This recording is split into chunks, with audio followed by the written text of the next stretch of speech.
Immersion is at the heart of every one of our replay projects. No matter what season it is that we're playing,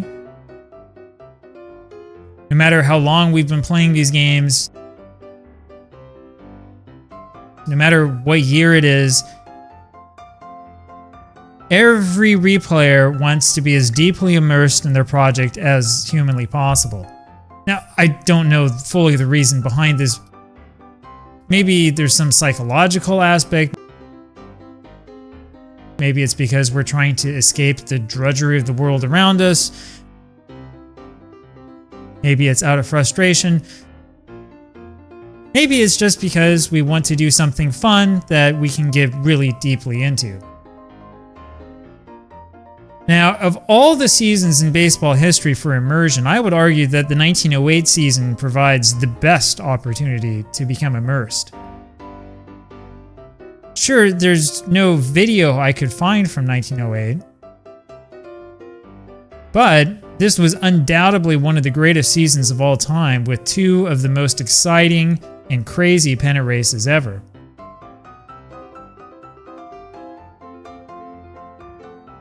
What we tend to overlook is that it was also one of the best recorded seasons of all time.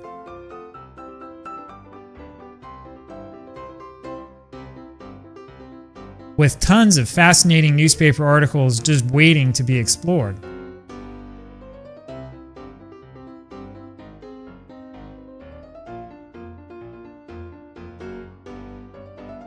But what happens when the game that you're playing gets in the way of your immersion? So today we're going to talk about APBA's original 1908 season. APBA released this season back in 1979.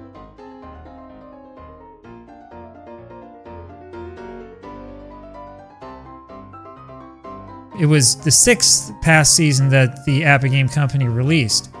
Now, if you want to understand why APBA was releasing so many past seasons back then, you have to look at Strat-O-Matic.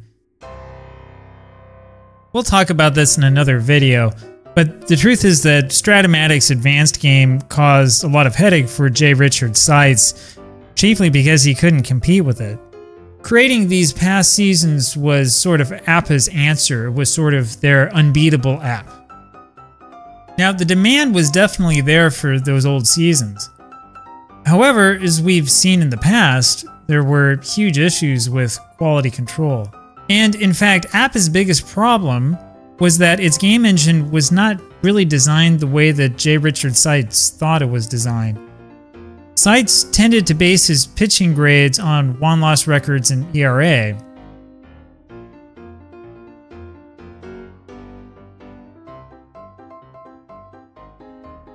But the APBA baseball game's simplistic pitching engine is designed to prevent base hits, specifically to prevent singles. A logical conclusion would be that the pitcher cards really should have been based on the batted against average rather than on ERA and won-loss records. Now, in baseball, there's a natural balance between pitching and hitting.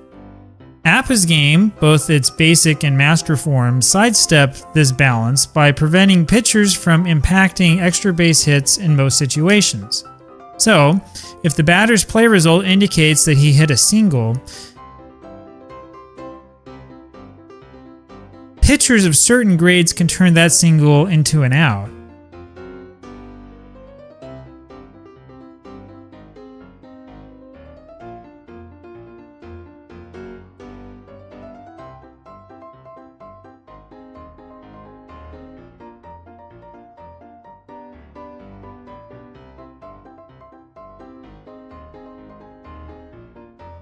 However, if the batter hit a double, triple, or home run, there's nothing the pitcher can do about it.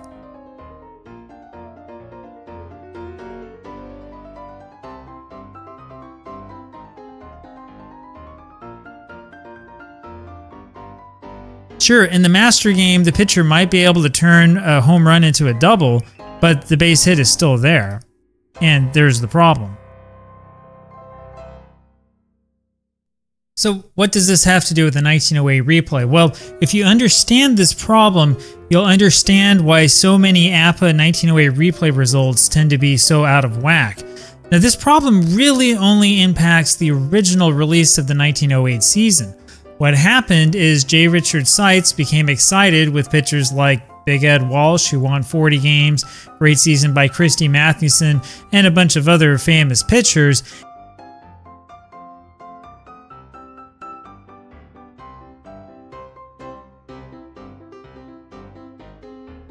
And gave them all the best grades that he possibly could. What happens as a result, of course, is the batters have a hard time getting singles off of these pitchers. So you come up with this really bizarre situation where pitchers are not giving up singles because they all have really high grades, but they're still giving up runs and giving up extra base hits, which means that your batting averages are too low, but your ERAs and runs scored per game are actually too high.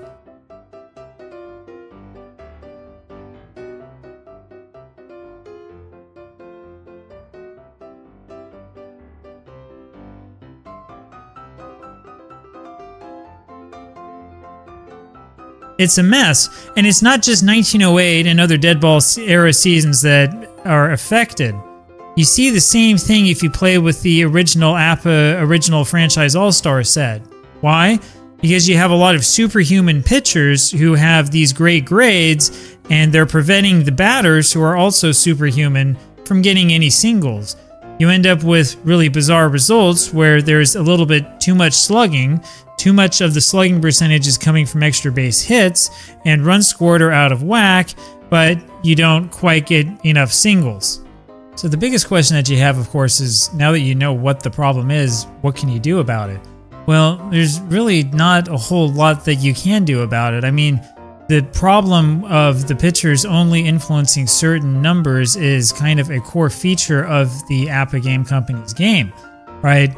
There's a big question that I definitely have about why J. Richard Seitz decided to program and create a pitching system that only impacts singles and doesn't impact any other base hits. It's kind of a bizarre thing to do. In fact, APBA's pitching system is anything but what you would expect from a baseball game. So now what can you do about this if you really want to use APBA? I mean, not every game offers the 1908 season, even to this day. If you really want to play it or you like the game engine for whatever reason, your best bet, if you're using the original 1908 set, is to simply regrade all the pitchers. This was sort of an assumption that went down in APBA circles, I think, through the 80s and especially into the early 90s, which was that, well, you know, the batter cards are probably realistic or they're close enough, and so all we have to do here is rearrange the pitching grades so that they're more in line with what we would expect to have happen. Downgrade a lot of those pitchers, stop them from being superhuman, and maybe then we can get more base hits and more singles. Now, there are a number of ways you can approach this. One of the ways that's most popular is to use the CMBA pitching system, which was announced in the APBA Journal to the public, I believe, in 1983, and which still enjoys a lot of use today. There are other things that people do as well, include using different game boards to try to address these problems, and a variety of other solutions. Honestly, though, having put in a lot of time playing this game and having looked at a lot of different pitching systems, I really think it's just about time that we might want to consider using a different game altogether. And it kind of pains me to have to say that, but it's been a long time, and this problem with the imbalance and the way that APBA handles pitching doesn't really get any better on its own. So there you have it. When you look through the APBA Journal, you read about old replays done with the old 1908 cards or with the computer game using 1908.